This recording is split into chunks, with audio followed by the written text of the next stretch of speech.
What's up YouTube? Today is December 31st. That means the last day of 2016. And tomorrow starts a brand new year, and on Monday starts a brand new year in professional wrestling in WWE. So I'm gonna give you guys 7 bold predictions for WWE in 2017. Number 7, Vader gets inducted into the WWE Hall of Fame. Because of heart problems, Vader now only has about 2 years to live. That means he has probably till 2019, which that's not a good thing at all. And there's so many guys right now that deserve to be in the Hall of Fame that aren't here to actually get inducted themselves. So you might want to go ahead and put someone in before they're no longer here to take it themselves and have to get another wrestler to do it. Last year we saw Vader induct Stan Hansen to the Hall of Fame. But back in Japan they had a match that was so brutal, at one point Vader's eye popped out. He took it, put it back in, and closed his eye for the rest of the match so he could finish. You can take your touring quad or quads. That's impressive. I still love you, Kev. And a man that's like nearly 400 pounds, I think he's maybe 385 right now. He'll climb to the top of the ring, as in the ring is already elevated off the ground pretty high, and then you gotta climb to the top rope. Then you stand on top of that, and you're like the size of like 24 James Ellsworth, and you face the audience and flip backwards.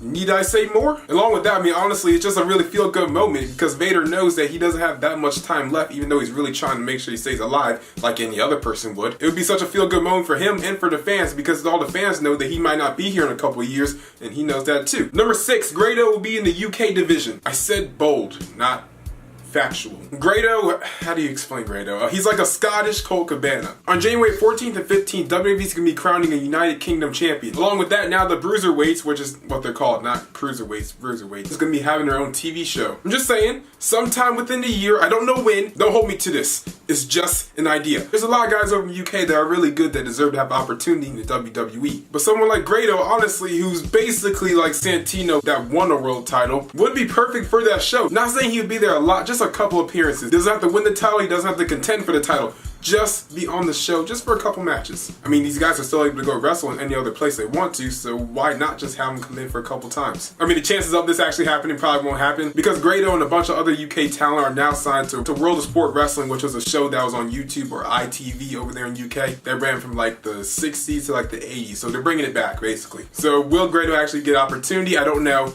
but I think he should. Play his theme song.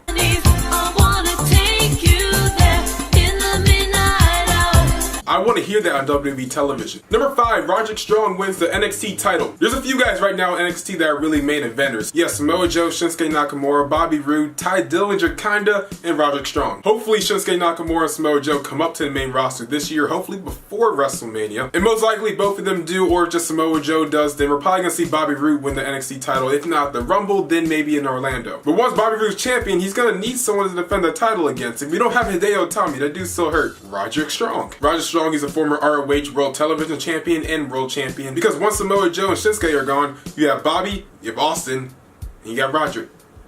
That's about it. Unless you guys want Mojo Rawley back, you can take him. He really worked well in ROH when he was a champion. That's when his character really shined the most. So if you have him in NXT as champion, then his character will probably shine the most and he'll get really over. Along with that, with the rumors of Adam Cole coming to NXT, then you got a perfect storyline going right there because of the history that these guys have in ROH. Number 4, John Cena versus James Ellsworth. As of right now, we're kind of seeing a lot of real life stuff come into WWE. I mean, Stephanie Mann mentioned CM Punk the other day.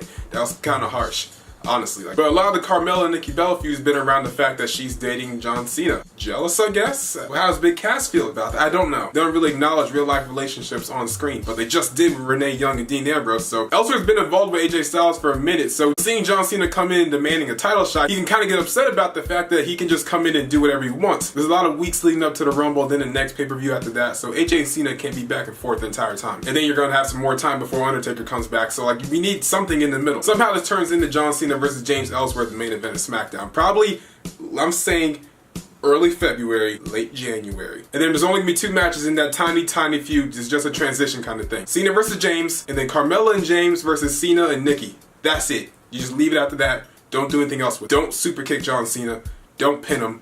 Don't do anything. Number 3, Ricochet wins the Cruiserweight title. Same thing goes. It's bold, not factual. Ricochet is honestly one of the best talents on the independents right now and also one of the best paid. On Lucha Underground, he's like one of the main eventers there. He goes by Prince Puma. WWE's been wanting to sign this guy for a long time and he couldn't do anything about it because of the no compete clause he has with Lucha Underground and all that kind of stuff. It's just too illegal for this video. Is he still signing with Lucha Underground? Honestly, at this point, I'm really not sure. But let's say he isn't. Let's just pretend that Ricochet is going to sign with WWE and he can show up whenever Season 3 is over. So Season 3 Lucha Underground is supposed to end sometime sometime late April, early May. You have like this cluster crap of like a bunch of cruiserweights at WrestleMania. Somehow Neville wins. Cedric Alexander, Jack Gallagher, Tony Nese, Rich Swann, Neville in a 6-pack challenge or something like that. Somehow the point is Neville wins the Cruiserweight Championship. Then Rich Swann gets his rematch or whatever next pay-per-view it is, and then Neville's gonna need someone brand new. You either bring him up then or let Neville hold the title for a good amount of time because he really is that good. You want to make him look strong. Then bringing Ricochet closer to SummerSlam. Neville versus Ricochet honestly just sounds like a dream match and something I would pay to go see. So you either have that on a really big episode of 205 Live or at SummerSlam itself, and Ricochet wins the Cruiserweight Championship. He might have re-signed for Lucha Underground, so this probably just won't happen at all, but let's just hope and pray because we all believe in Ricochet. And then 2016 bars. Number 2, The Miz wins the WWE Championship. Minus AJ Styles and Chris Jericho and even throwing Matt Hardy, The Miz has probably had the best 2016. This has probably been the best year of his career as well because he won the title like the day after WrestleMania and he's going to 2017 still as Intercontinental Champion. Yeah, he lost to Dolph that one time, they gained him right back. The point is he's still a champion because when he came out of the main event scene, he kind of just became obsolete. So leave the belt on him until whoever's world champion at the time is done with whatever big feud they're in, then you slowly move in The Miz for the kill. I mean, you're not going to kill him, this is wrestling, he's fake, so he's not going to kill him, he's going to pretend shoot him. Either Cena's going to be champion at the time or AJ's going to be champion. The point is that those two guys kind of go at it. At that point, Randy Orton might move into the main event as well, so kind of just like leave The Miz as Intercontinental Champion as an upper mid-carder and then slowly move him into the main event so he can be world champion once again. Now, it doesn't have to be a long title reign, but the point is you have to leave him in the main event or as an upper mid-carder because he can't have that good of a year and then just become nothing. Number 1, The Undertaker retires. Undertaker should have retired at WrestleMania 28. 20 was a great way to go out and he was still wrestling at a high level. Undertaker talked about himself one time that he's an old school guy. He wants to lose when he goes out because that's an old school tradition. Happened to Ric Flair, happened with Shawn Michaels. I just don't want to see Undertaker getting hurt anymore, honestly, because it's just taking away from his character. Every WrestleMania when he's done,